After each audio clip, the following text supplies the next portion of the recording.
pada waktu bulan Ramadan suami atau istrinya juga ikut puasa, kan campuran. Nah, ini bisa terjadi karena tadi ada kecelakaan. Ya, yang berikutnya sudah saya sebutkan tadi bahwa memang konteks kita memang konteks yang plural, konteks yang beragam, dan kita juga jujur mengakui bahwa kekristenan itu tetap minoritas. Iya kan? Iya kan? Yang di konteks kita di Jawa, di Salatiga, meskipun ya tetap minoritas kan kita. Ya, begitu. Jadi sangat dimungkinkan terjadinya percintaan entah pacaran atau pernikahan beda agama. Iya, betul Pak. Saya setuju untuk poin yang buka itu, dan juga adanya peluang ternyata ya Pak. Saya juga baru tahu tentang hal itu gitu. Ternyata ada peluang loh untuk hal ini tuh bisa terjadi, bahkan ke jenjang yang lebih serius lagi. Iya.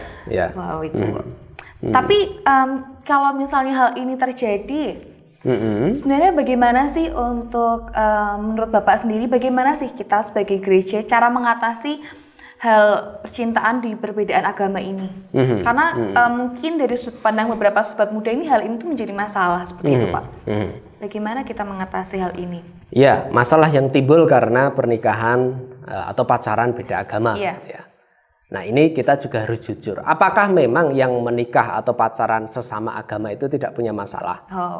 Iya kan? Iya, betul. Ya, artinya memang masalah itu pasti ada. Betul. Entah kita memilih yang sesama agama ataupun yang berbeda agama. Tetapi kembali kita perlu memilah-milah masalah itu. Memang masalah ada. Lalu dikembalikan kepada bagaimana kita bisa mengidentifikasi atau mempelajari masalah-masalah yang muncul itu. Ya, masalah-masalah itu muncul, ya, itu kan karena ada harapan yang tidak terpenuhi kan. Ya, saya misalnya tadi pagi lapar. Harapan saya makannya nasi goreng, tapi istri saya masak lodeh. Nah, ada masalah di sana. Ya kan? Nah, jadi ada harapan tapi tidak terpenuhi. Harapan itu di kenyataan. Ini pula yang bisa muncul di tengah-tengah pernikahan atau pacaran. Kan sama-sama punya kesepakatan ini. Meskipun tingkatannya berbeda-beda kan?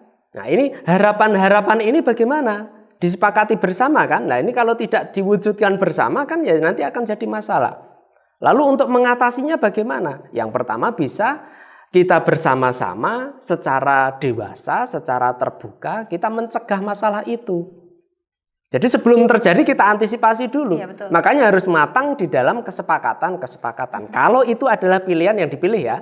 Kalau itu pilihan yang dipilih untuk pacaran atau pernikahan beda agama. Harus matang betul. Ya, kesepakatannya seperti apa, dan inilah yang kemudian menjadi rambu-rambu atau penuntun dalam langkah kehidupan bersama. Nah, ini kalau misalnya masalahnya itu adalah masalah teologi atau masalah iman keyakinan, ini adalah masalah antar keluarga, kemudian bahkan antar agama, masalah hukum, ini harus diselesaikan ya sesuai dengan kapasitasnya. Kalau masalah hukum tadi kan sudah bisa diantisipasi. Hukumnya ini caranya bagaimana, alurnya bagaimana. Kalau ini menjadi masalah di gereja misalnya, ya bagaimana gereja kita memiliki pengajaran untuk tanda kutip ya membantu menyelesaikan masalah yang timbul, bukan malah menjadi provokator dari masalah. Kan gitu. Ini sudah terjadi, lalu ada masalah, jangan gereja kemudian malah nambah-nambahi jadi masalah. Harus menyediakan jalan untuk solusinya gitu. Nah, sehingga masalah yang terjadi itu seperti apa harus dianalisa dulu, ini masalahnya apa, lalu diselesaikan sesuai dengan kapasitasnya. Berbeda kalau itu masalah pribadi, misalnya cekcok, perselisihan, beda pendapat. Nah, ya itu kan ya masalah umum. Iya, betul. Ya, ini kan ya memang ini bisa ya ini kembali harus diselesaikan secara personal, pribadi. Jadi komunikasi juga penting ya Pak. Ya harus. Apalagi untuk ya hubungan inilah ya, hubungan percintaan beda agama gitu. Dicegah dulu mungkin ya, dikomunikasikan terlebih dahulu. Oke. Mungkin ini adalah poin yang terakhir untuk pertemuan kita hari ini, tapi ini menarik sekali. Tadi kita sudah belajar tentang cara mengatasinya. Nah, sekarang siapa sih yang berperan penting untuk mencegah persoalan ini supaya mungkin kita coba dulu deh supaya tidak terjadi gitu kan, nanti siapa tahu nanti takutnya masalahnya menjadi lebih timbul besar lagi. Itu siapa sih yang berperan penting Pak untuk menurut Bapak sendiri? Ya, baik. Bagaimana supaya ini bisa dicegah begitu ya? Iya. Persoalan ini. Kalau tidak mau bermasalah ya tidak. Jangan cari masalah. Nah, jangan cari masalah, artinya sebenarnya kan simple gitu kan. Kalau tidak mau ada masalah beda keyakinan pada saat menjalin percintaan ya jangan menjalin percintaan dengan yang berbeda agama. Kan selesai sebenarnya. Tetapi kan tidak sesimpel itu. Kadang itu tadi perjumpaan kita, lingkungan kita ya mau tidak mau kita harus seperti itu. Nah, di sini saya rasa yang diperlukan adalah kematangan atau kedewasaan masing-masing pribadi.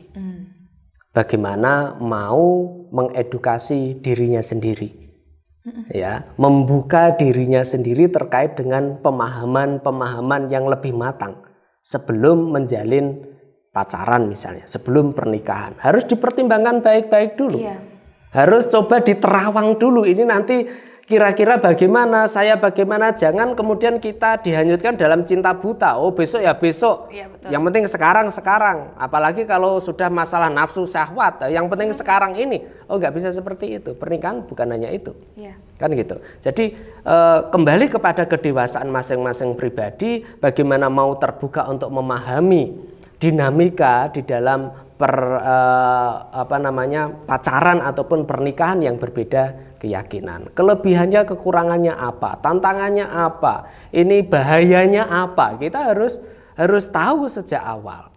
Jangan kita terjerumus dalam jalan yang gelap, jalan yang buta, kita nggak tahu mau melangkah seperti apa. Ya, ini saya rasa yang diperlukan.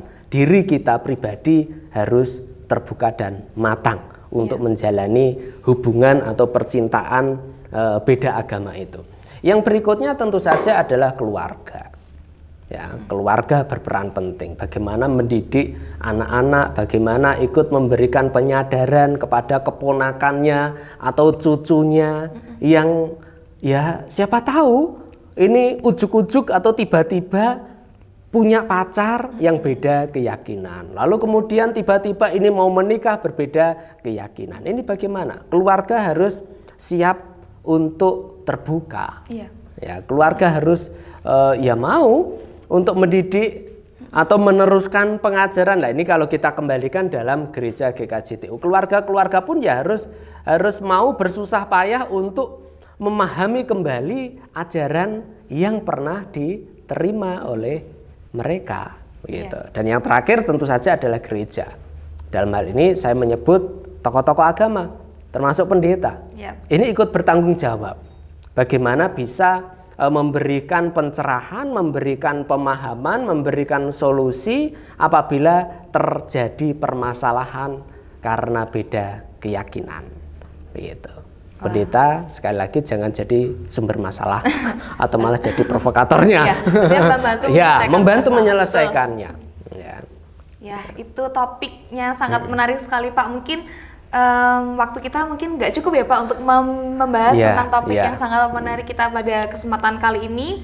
Tapi saya pribadi senang banget bisa belajar. Oh ternyata tuh bukan masalah salah atau enggak aja. Ternyata tuh banyak banget yang bisa kita pelajari dari percintaan beda agama ini, dari konsekuensinya, pertimbangan-pertimbangan apa yang perlu sobat muda perhatikan, yang perlu sobat muda ingat juga kalau sobat muda semuanya mau mencoba nih dalam tanda kutip atau berteman, menjalin kedekatan, bisa lebih diperhatikan lagi.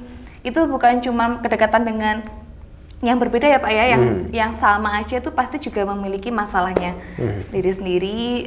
Kita coba refleks sama diri kita sendiri, kita bisa nggak untuk menjalaninya dan untuk menyelesaikan masalah-masalah yang akan terjadi seperti itu ya Pak ya. Terima kasih banget untuk perbincangan hangat kita hari ini Pak, senang sekali saya. Semoga sobat muda semuanya juga bisa happy dan wawasannya semakin bertambah terkait dengan permasalahan ini. Ya, pesan penutup saya boleh, untuk sobat muda ya, jadilah dewasa di dalam pemikiran, di dalam tindakan kita. Jadi kita harus bertanggung jawab atas apa yang kita imani sendiri. Karena hubungan kita dengan Tuhan itu tidak tergantung dari orang lain, Iya. tetapi tergantung dari diri kita secara pribadi. Sehingga pemikiran kita, pemahaman, langkah, sikap kita, mari kita menjadi dewasa dan tetap tentu saja dekat dengan Tuhan yang kita imani. Ya. Tetap libatkan Tuhan ya Sobat Muda dalam setiap keputusan kita. Ya, terima kasih banyak Bapak Ya, Pendeta Joko untuk sama-sama Mbak Dita. kesempatan hari ini. Ya. Sobat Muda, kita ketemu lagi di sharing dan juga growing di minggu berikutnya. Terima kasih, Tuhan Yesus memberkati.